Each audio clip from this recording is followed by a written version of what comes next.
नमस्कार प्रिय दर्शकों, आज मैं आपसे एक ऐसी बात करने जा रहा हूं जो शायद आपने पहले कभी नहीं सुनी। एक ऐसा रहस्य जो आपके घर में, आपके मंदिर में रोज सुबह आपकी आंखों के सामने मौजूद रहता है, लेकिन आप उसे पहचान नहीं पाते। क्योंकि हम इंसानों की सबसे बड़ी कमजोरी यही है कि जो चीज बहुत पास होती है, जो चीज बहुत सामान्य दिखती है, उसकी असली कीमत हम कभी नहीं समझ पाते। हम दूर दूर तक सोने की खोज में भटकते रहते हैं, जबकि वह सोना हमारे अपने घर के मंदिर में उस छोटी सी पीतल की थाली में पड़ा रहता है। आज मैं आपको उसी सोने की बात बताने वाला हूं, और वह सोना है आपके घर में जलाई जाने वाली अगरबत्ती की राख। जी हां, वही राख जिसे आप बिना सोचे समझे, बिना एक पल रुके कूड़ेदान में डाल देते हैं। वही राख जिसे झाड़ू से बुहार कर बाहर फेंक देते हैं जैसे वो कोई बेकार की धूल हो। लेकिन मैं आज आपको बताना चाहता हूं, वह धूल नहीं है, वह भस्म है। वह दिव्य भस्म है जो ईश्वर और आपके बीच के उस पवित्र संवाद का जीवित प्रमाण है। सोचिए जरा, जब आप सुबह उठते हैं, स्नान करते हैं, साफ कपड़े पहनते हैं और भगवान के सामने बैठकर अगरबत्ती जलाते हैं, उस क्षण आप क्या कर रहे होते हैं? आप केवल एक अगरबत्ती नहीं जला रहे होते, आप एक संवाद स्थापित कर रहे होते हैं। आप उस परमात्मा से, उस अनंत ऊर्जा से, उस ब्रह्मांड की चेतना से एक धागा जोड़ रहे होते हैं। और जब वो अगरबत्ती जलती है, उसका धुआं ऊपर की ओर उठता है। शास्त्रों में कहा गया है कि वह धुआं आपकी प्रार्थनाओं को, आपकी भावनाओं को, आपके हृदय के उन शब्दों को जो आप कह भी नहीं पाते, उन्हें सीधे ब्रह्मांड तक पहुंचाता है। और जब वो अगरबत्ती पूरी जल जाती है, जब उसका हर कण, हर अणु उस अग्नि में समाहित हो जाता है, तो जो नीचे बचता है वह केवल राख नहीं है, वह उस दिव्य यात्रा का अवशेष है। वह उस पवित्र स्पंदन की स्मृति है जो कुछ देर पहले आपके मंदिर में गूंज रही थी। उसे भस्म कहते हैं, और भस्म साधारण नहीं होती।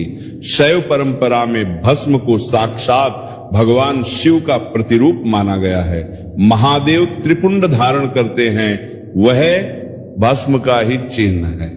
जो सिद्ध योगी होते हैं, जो महान तपस्वी होते हैं, वे अपने शरीर पर भस्म लगाते हैं, क्योंकि वे जानते हैं कि इस भस्म में क्या शक्ति है, और आप उसी भस्म को कूड़े में फेंक रहे हैं।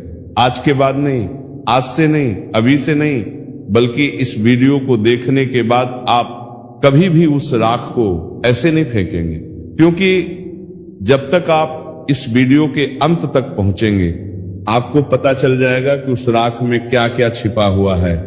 आज मैं आपको उस राख के 5 ऐसे गुप्त और अचूक प्रयोग बताने वाला हूं जो आपके जीवन की दशा और दिशा दोनों बदल सकते हैं, जिनसे आपके घर में धन की वर्षा हो सकती है, रुके हुए काम बन सकते हैं, बंद रास्ते खुल सकते हैं, और आपके भाग्य के वे दरवाजे खुल सकते हैं जो वर्षों से बंद पड़े हैं। लेकिन सबसे पहले और सबसे महत्वपूर्ण मैं आपको वह कथा सुनाना चाहता हूं जो इस पूरे रहस्य की जड़ में है।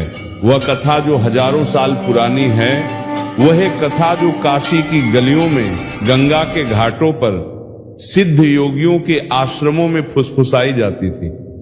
और उस कथा को सुनने के बाद आप समझेंगे कि यह केवल अंधविश्वास नहीं है, ये ऊर्जा का विज्ञान है, ये आत्मा का दर्शन है, ये जीवन का गहरा सत्य है। तो ध्यान से सुनिए, आराम से बैठिए और अपना मन खोल कर रखिए, क्योंकि आज जो मैं आपको बताने वाला हूं वह बातें बहुत कम लोगों तक पहुंची हैं। काशी, भारत की सबसे प्राचीन नगरी, वह नगरी जो स्वयं भगवान शिव के त्रिशूल पर टिकी हुई है, वह नगरी जहां मृत्यु भी मोक्ष बन जाती है। उस नगरी में एक व्यापारी रहता था जिसका नाम था रामदास। रामदास एक समय का बहुत समृद्ध व्यापारी था। उसके गोदाम अनाज से भरे रहते थे, उसकी तिजोरियां सोने चांदी से लबालब थी, उसके घर के दरवाजे पर हाथी बंधा रहता था। लेकिन समय बड़ा क्रूर होता है, धीरे धीरे सब कुछ बदल गया। व्यापार में घाटा लगने लगा, एक के बाद एक व्यापारिक सौदे बिगड़ते गए। जो मित्र थे वे शत्रु बन गए, जिन पर विश्वास किया था उन्होंने धोखा दिया। कर्ज इतना बढ़ गया कि लोग उसके दरवाजे पर आकर गालियां देने लगे। पत्नी की आंखों में आंसू सूखते नहीं थे, बच्चे भूखे सोते थे। और रामदास वे हर रात अपने खाली घर के अंधेरे में बैठकर सोचता कि आखिर कहां गलती हुई। उसने तो रोज पूजा की थी, रोज सुबह उठकर गंगा स्नान किया था, रोज अगरबत्ती जलाई थी, रोज भगवान से प्रार्थना की थी, तो फिर ये दुर्भाग्य। देखिए क्यों, ये दरिद्रता क्यों।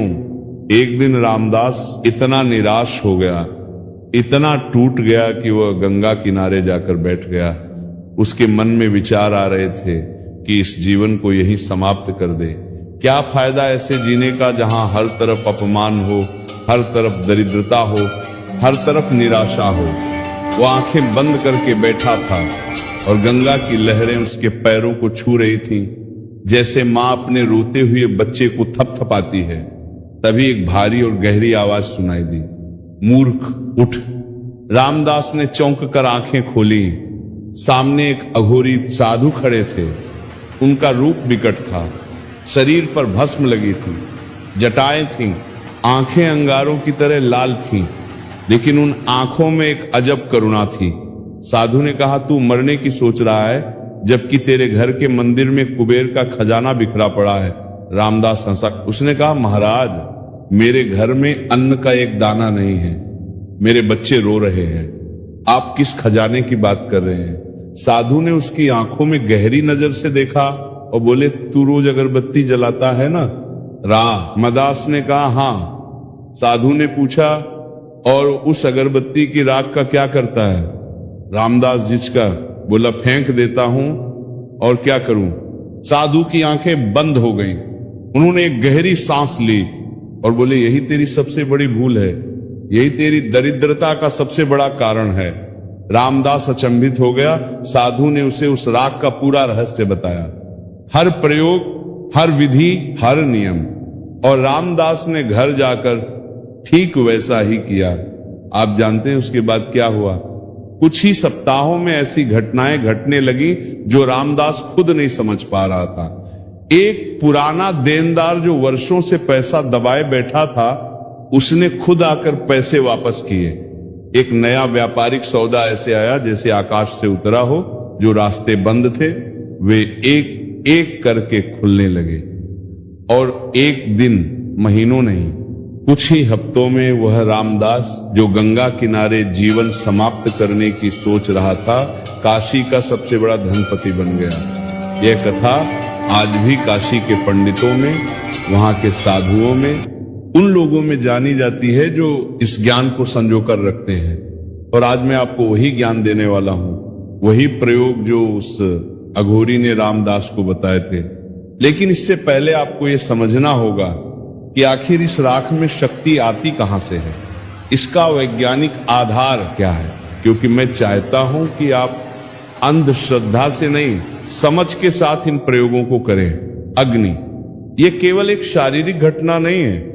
हिंदू दर्शन में अग्नि को पंचमहाभूतों में से एक माना गया है। अग्नि को देवता माना गया है, अग्निदेव। अग्नि के बिना कोई भी यज्ञ पूर्ण नहीं होता, अग्नि के बिना कोई भी संस्कार पूर्ण नहीं होता। विवाह के समय अग्नि के 7 फेरे लिए जाते हैं। मृत्यु के समय अग्नि में शरीर को समर्पित किया जाता है। अग्नि जीवन के प्रारंभ से अंत तक हमारे साथ है। और अग्नि की सबसे बड़ी शक्ति यह है कि वह परिवर्तित करती है। जो भी अग्नि के संपर्क में आता है वो बदल जाता है। काठ जलकर राख बनती है, लेकिन वो राख काठ से कहीं अधिक शुद्ध है। सोना तपाया जाता है अग्नि में और वह और निखर जाता है। भोजन पकाया जाता है अग्नि पर और वह पाचन योग्य बन जाता है। यही अग्नि का धर्म है, शुद्धिकरण। अब सोचिए, जब वो अगरबत्ती भगवान के सामने जलती है, उस समय उस अगरबत्ती में क्या क्या होता है। उसमें वह सुगंधित लकड़ी होती है, उसमें वह जड़ी बूटियां होती हैं, उसमें वह प्राकृतिक रेजन होती है, और उन सब के ऊपर उस समय मंदिर में आपकी प्रार्थनाएं होती हैं, आपके मंत्र होते हैं, आपकी श्रद्धा होती है। आधुनिक विज्ञान कहता है कि ध्वनि तरंगे, विचार तरंगे और भावनाएं, ये सब ऊर्जा के रूप हैं। और ऊर्जा न तो बनती है और न ही नष्ट होती है, वह केवल रूप बदलती है। जब आप मंत्र पढ़ते हैं, जब आप श्रद्धा से प्रार्थना करते हैं, तो वह ऊर्जा उस वातावरण में, उस हवा में, उस धुएं में समाहित होती है, और जो राख बचती है उसमें वह ऊर्जा का एक अंश अवश्य रहता है। ये कोई मनगढ़ंत बात नहीं है। दुनिया के कई देशों में अब ये शोध हो रहा है कि प्रार्थना और ध्यान के समय उत्पन्न तरंगें आसपास के पदार्थों पर प्रभाव डालती हैं। जापान के वैज्ञानिक मासारू इमोटो ने पानी पर विचारों और शब्दों के प्रभाव को सिद्ध किया था। यदि पानी विचारों से प्रभावित हो सकता है तो वह राख क्यों नहीं जो उस पूजा की ऊर्जा में नहाई हो। इसीलिए हमारे ऋषि मुनियों ने भस्म को इतना महत्व दिया था। वे केवल धार्मिक परंपरा निभाने के लिए नहीं कह रहे थे, वे उस गहरे सत्य को जानते थे जो आज का विज्ञान धीरे धीरे समझने लगा है। तो अब जब आप ये समझ गए हैं कि उस राख में कितनी शक्ति है, आइए अब बात करते हैं पहले प्रयोग की। वह प्रयोग जो आपके घर को एक ऐसे सुरक्षा कवच में लपेट देगा जिसे कोई भी नकारात्मक शक्ति, कोई भी बुरी नजर, कोई भी दरिद्रता भेद नहीं पाएगी। ये प्रयोग बहुत सरल है। इसके लिए किसी महंगी सामग्री की जरूरत नहीं है, इसके लिए किसी विशेष समय की जरूरत नहीं है। बस आपको एक चीज चाहिए, वह है राख, जो आपके घर के मंदिर में भगवान की उपस्थिति में आपकी श्रद्धा और प्रार्थनाओं के बीच जमा हुई है। तो सबसे पहले एक काम करें, आज से ही एक छोटी सी तांबे या पीतल की डिब्बी लें और उसमें अगरबत्ती की राख इकट्ठा करना शुरू करें। हर रोज, हर पूजा के बाद उसे फेंकिए नहीं, उसे बचाइए, क्योंकि यही वो खजाना है जिसकी तलाश में लोग जीवन भर भटकते रहते हैं, और वह आपके अपने घर में, आपके अपने मंदिर में इंतजार कर रहा था कि कोई उसे पहचाने। पहला प्रयोग है घर के मुख्य द्वार का सुरक्षा तिलक। जब भी आप सुबह पूजा करें और अगरबत्ती की राख ठंडी हो जाए तो उस राख को अपनी अनामिका उंगली से उठाएं। ये उंगली वह है जिसमें अंगूठी पहनी जाती है, जिसे रिंग फिंगर कहते हैं। आयुर्वेद और योग की दृष्टि से इस उंगली का सीधा संबंध सूर्य के ग्रह से है, हृदय से है और जीवन शक्ति से है। इस उंगली की ऊर्जा बाकी उंगलियों से भिन्न होती है। इसीलिए भगवान को तिलक लगाते समय, शिशु के मुख में पहला अन्न देते समय और पवित्र कार्यों में अनामिका का ही उपयोग किया जाता है। इस अनामिका उंगली से थोड़ी सी राख उठाइए और अपने घर के मुख्य द्वार के दोनों तरफ, एकदम नीचे जहां दरवाजा जमीन से मिलता है, वहां एक एक छोटा सा बिंदु लगाइए। इसे किसी को नजर नहीं आना चाहिए, बहुत सूक्ष्म, बहुत छोटा। आप जानते हैं ये क्या करेगा? हमारे शास्त्रों में कहा गया है कि घर का मुख्य द्वार केवल शरीर का प्रवेश द्वार नहीं होता, वह ऊर्जाओं का भी प्रवेश द्वार होता है। जब कोई भी बाहर से आता है वह केवल अपना शरीर नहीं लाता, वह अपनी ऊर्जा भी लाता है, अपनी मानसिक अवस्था भी लाता है। कभी कभी जाने अनजाने कोई नकारात्मकता भी साथ लाता है, और उस द्वार पर ये पवित्र भस्म वो एक अदृश्य छन्नी की तरह काम करती है। जो भी शुभ ऊर्जा है, जो भी सकारात्मकता है, वो अंदर आने देती है, और जो भी नकारात्मकता है, जो भी दुर्भाव है, उसे वही रोक लेती है, वही भस्म कर देती है। यही इस राख का स्वभाव है, भस्म करना। जो अशुद्ध है उसे जलाना, जो पवित्र है उसे बचाना। आपके घर का वातावरण धीरे धीरे इतना सकारात्मक हो जाएगा कि जो लोग आपके यहाँ आएंगे वे खुद कहेंगे, इस घर में आकर कुछ अलग ही शांति मिलती है। माँ बाप कहेंगे, बच्चे कहेंगे, मेहमान कहेंगे। और वह शांति ही लक्ष्मी का पहला रूप है। लक्ष्मी का अर्थ केवल धन नहीं है, लक्ष्मी का अर्थ है समृद्धि, और समृद्धि में शामिल है स्वास्थ्य, सुख, शांति, परिवार में प्रेम और उसके बाद धन। जब घर में शांति होती है, जब घर का वातावरण सकारात्मक होता है, जब परिवार के सदस्यों के बीच प्रेम होता है, तभी धन आता है और टिकता है। जहां कलह है, जहां नकारात्मकता है, वहां धन आता भी है तो रुकता नहीं, पानी की तरह बह जाता है। इसीलिए पहले घर को शुद्ध करो, पहले घर की ऊर्जा को सकारात्मक बनाओ, और यह सुरक्षा तिलक उसी शुद्धिकरण की शुरुआत है। ये प्रयोग आज से ही शुरू करें, कल से नहीं, आज से, क्योंकि शुभ काम में देरी नहीं होती। और अब बात करते हैं दूसरे प्रयोग की, जो उन लोगों के लिए है जिनका पैसा कहीं फंसा हुआ है, जिन्होंने किसी को उधार दिया था और वह वापस नहीं आ रहा, जिनके बकाए खातों में बैठे हैं और वसूली नहीं हो रही, जिनकी सालों से आमदनी अटकी हुई है। दूसरा प्रयोग है फंसे हुए धन को वापस बुलाने का शुक्रवार का उपाय। शुक्रवार शुक्र का दिन, शुक्र अर्थात वह ग्रह जो सौंदर्य का, धन का और माता लक्ष्मी की ऊर्जा का प्रतिनिधित्व करता है। शुक्रवार को माता लक्ष्मी की विशेष पूजा होती है। इस दिन की जाने वाली साधना का फल कई गुना अधिक होता है। तो इस प्रयोग के लिए आपको किसी शुक्रवार की सुबह उठना है, पूजा करनी है, और अगरबत्ती की राख जो आपने इकट्ठा की है उसमें से थोड़ी सी राख एक लाल रंग के छोटे से कपड़े पर रखिए, उसमें एक साबुत लौंग रखिए।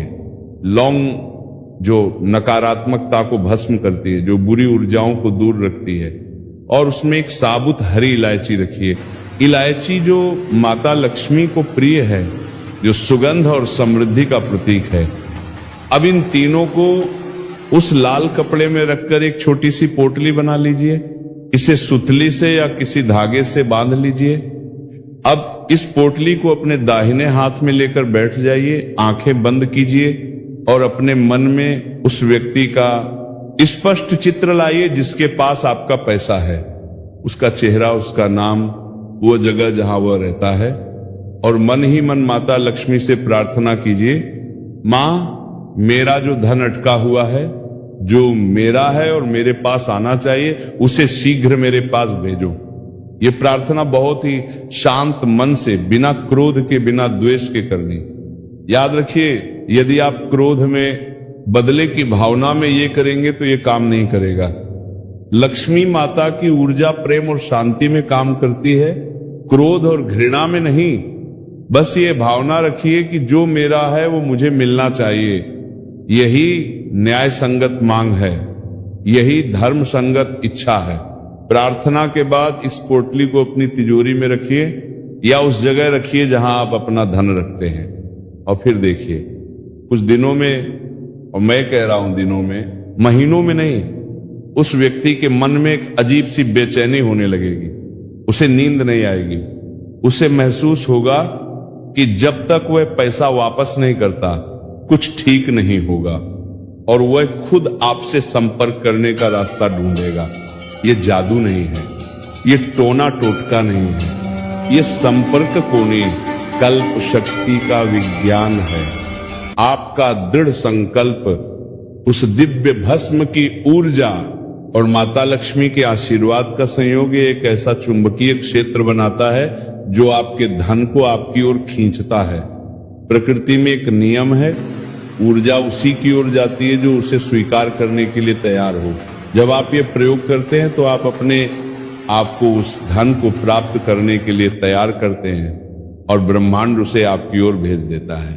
तीसरा प्रयोग है घर की उत्तर दिशा का जागरण, और यह उन लोगों के लिए है जिन्हें लगता है कि वे मेहनत तो बहुत करते हैं लेकिन धन टिकता नहीं, आमदनी आती है लेकिन खर्च हो जाती है, जेब भरती है और अचानक खाली भी हो जाती है। वास्तुशास्त्र, जो भारत की सबसे प्राचीन वास्तुकला और ऊर्जा विज्ञान की पद्धति है, उसमें घर की उत्तर दिशा को कुबेर का स्थान माना गया है। कुबेर देवताओं के कोषाध्यक्ष, धन और समृद्धि के देवता। जब घर की उत्तर दिशा में वास्तु दोष हो, जब वहां नकारात्मक ऊर्जा जमा हो गई हो, तो कुबेर देव का स्थान खंडित हो जाता है। और जब कुबेर का स्थान खंडित हो तो धन कितना भी आए रुकेगा नहीं, पानी की तरह बह जाएगा। इसे ठीक करने का एक अत्यंत सरल और प्रभावी उपाय है इस दिव्य भस्म से एक कटोरी में साफ जल लीजिए। यदि गंगा जल हो तो उत्तम, न हो तो किसी भी स्वच्छ जल से काम चलेगा। उस जल में एक चुटकी अगरबत्ती की राख डालिए, अच्छी तरह मिलाइए। अब एक लाल गुलाब की पंखुड़ी लीजिए, या यदि गुलाब न हो तो एक आम का ताजा पत्ता, और इस राख मिले जल को अपने घर के उत्तर दिशा वाले हिस्से में जाइए। वहां खड़े होकर उस पंखुड़ी या पत्ते से उस जल का छिड़काव कीजिए। छिड़काव करते समय मन ही मन श्री कुबेराय नमः का जाप करते रहिए। ये मंत्र कुबेर देव का मंत्र है। ये मंत्र धन के देवता का आह्वान है। जब आप ये छिड़काव करते हैं तो वे राख युक्त पवित्र जल उत्तर दिशा की सारी नकारात्मक ऊर्जा को खींच लेता है। जहां जहां वह जल गिरता है वहां वहां की दूषित ऊर्जा भस्म हो जाती है। कुबेर देव का स्थान शुद्ध और जागृत हो जाता है। आप देखेंगे कि इस उपाय के बाद घर में धन के आने के नए नए रास्ते अचानक खुलने लगेंगे। जो काम अटके हुए थे वे बनने लगेंगे। जहां से उम्मीद नहीं थी वहां से भी धन आने लगेगा।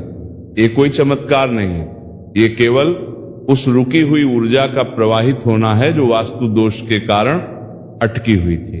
अब चौथे प्रयोग की बात करते हैं। ये प्रयोग उन लोगों के लिए है जिन्हें लगता है कि उनके घर पर किसी की बुरी नजर है, जहां बेवजह झगड़े होते हैं, जहां परिवार में बीमारी घर नहीं छोड़ रही, जहां हर काम ऐन मौके पर बिगड़ जाता है, जहां घर में एक अजीब सी उदासी, भारीपन, घुटन छाई रहती है। यह प्रयोग मंगलवार या शनिवार की शाम को करना है। दिल्ली है मंगलवार हनुमान जी का दिन, शनिवार शनिदेव का दिन। दोनों ही वे देवता हैं जो नकारात्मक शक्तियों को, बुरी आत्माओं को, नजर और दोषों को दूर करने में सबसे शक्तिशाली माने गए हैं। इस प्रयोग के लिए आपको किसी मंगलवार या शनिवार की शाम को अपने घर के मंदिर में एक चौमुखी दीपक जलाना है। चौमुखी दीपक यानी वो दीपक जिसमें 4 बातियों चारों दिशाओं की ओर, ये 4 बातियां चारों दिशाओं की ऊर्जा को जागृत करती हैं। उस दीपक के सामने बैठकर पूरी हनुमान चालीसा का पाठ कीजिए। जब पाठ पूरा हो जाए तो अपनी डिब्बी में जो राख इकट्ठा किए उसे लेकर उठिए और चुपचाप बिना किसी को बताए, बिना किसी से बात किए घर के हर कमरे में जाइए। हर कमरे के चारों कोनों में थोड़ी थोड़ी राख छिड़किए। ध्यान रहे केवल कोनों में, क्योंकि घर के कोने वो स्थान होते हैं जहां सबसे अधिक नकारात्मक ऊर्जा इकट्ठी होती है। जैसे कमरे में धूल सबसे अधिक कोनों में जमती है, वैसे ही नकारात्मक रजा भी कोनों में छिप जाती है। ये राख उस नकारात्मकता को सोख लेती है। जैसे नमक पानी को सोखता है, वैसे ही ये पवित्र भस्म नकारात्मकता को सोख लेती है। जब आप राख छिड़क रहे हों, मन में अपने इष्ट देव का स्मरण करते रहें, उनसे प्रार्थना करते रहें कि वे इस घर को सब दोषों से मुक्त करें। जब रात को सो जाएं तो अगले दिन सुबह जब घर में झाड़ू लगाएं, उस राख को सामान्य कूड़े के साथ घर से बाहर निकाल दें।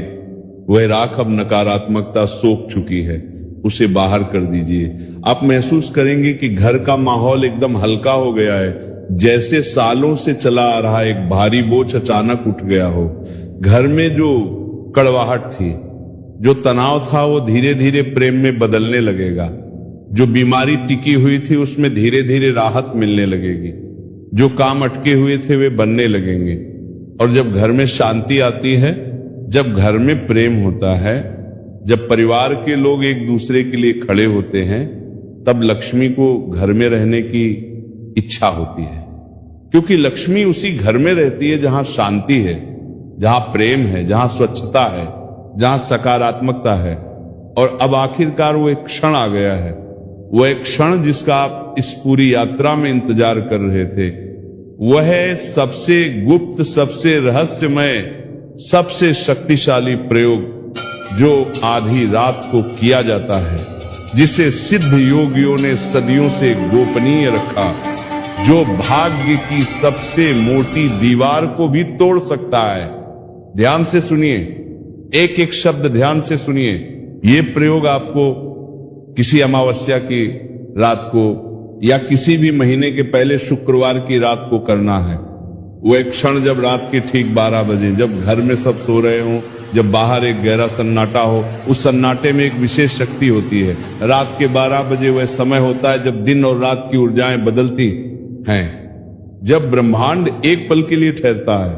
उस ठहर आव में किया गया संकल्प वो बहुत तीव्र होता है। उस समय उठिए, हाथ मुंह धोइए, शुद्ध और शांत मन से बैठिए, एक साफ सफेद अनलाइन कागज लीजिए।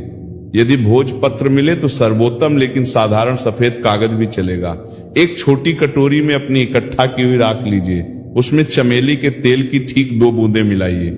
चमेली जो माता लक्ष्मी को अत्यंत प्रिय है, जो आकर्षण और समृद्धि की ऊर्जा का प्रतीक है, इस राख और तेल को अच्छी तरह मिलाइए, ये एक पवित्र स्याही बन जाएगी।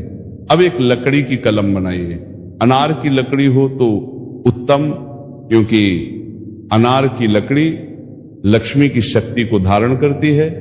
या फिर किसी भी साफ लकड़ी का नुकीला हिस्सा ले लीजिए, उस कलम को राख की स्याही में डुबोइए और उस सफेद कागज पर बहुत सुंदर स्पष्ट और पूर्ण भाव से लिखिए श्री। ये माता लक्ष्मी का बीज मंत्र है। ये केवल एक अक्षर नहीं है, ये ब्रह्मांड की उस आवृत्ति का लिखित रूप है जो धन, समृद्धि और ऐश्वर्य को आकर्षित करती है। लिखते समय आपकी आंखें उस कागज पर टिकी होनी चाहिए, आपका मन बिल्कुल शांत होना चाहिए और उस क्षण केवल एक भाव होना चाहिए, ब्रह्मांड की सारी धन संपदा, सारी खुशियां, सारी समृद्धि आपके जीवन में प्रवेश कर रही है। आप उसके लिए तैयार हैं, आप उसके योग्य हैं। जब वो अक्षर लिख जाए, उस कागज को कुछ मिनट सूखने दीजिए। राख सूखकर उस कागज पर जम जाएगी। अब उस कागज को बहुत ही श्रद्धा और आदर के साथ मोड़िए, उसे एक लाल रेशमी कपड़े में लपेट लीजिए। ये ताबीज तैयार है, लेकिन ये केवल कागज और राख का ताबीज नहीं, ये वह यंत्र है जिसे आपने अपनी ऊर्जा से, अपने समय से, अपने संकल्प से और उस दिव्य भस्म से जागृत किया है। इसे अपने गले में धारण कीजिए या अपने पर्स में रखिए या उस जगह रखिए जहां आप धन रखते हैं। लेकिन याद रखिए, इसके साथ एक शर्त है, एक अटूट नियम, गोपनीयता। इस प्रयोग के बारे में किसी को नहीं बताना है, न अपने सबसे करीबी मित्र को, न परिवार के सदस्य को, क्योंकि जैसे बीज अंधेरी जमीन में छिपकर अंकुरित होता है और एक विशाल वृक्ष बनता है, वैसे ही यह आध्यात्मिक प्रयोग भी गोपनीयता में ही पल्लवित होता है। जैसे ही इसे किसी को बताते हैं, इसकी ऊर्जा बिखर जाती है। और अंत में एक बात और, ये सारे प्रयोग तभी फलीभूत होंगे जब आपका हृदय शुद्ध होगा, जब आप इन्हें किसी का भला चाहते हुए ईमानदारी से, किसी को हानि पहुंचाने की नीयत के बिना करेंगे।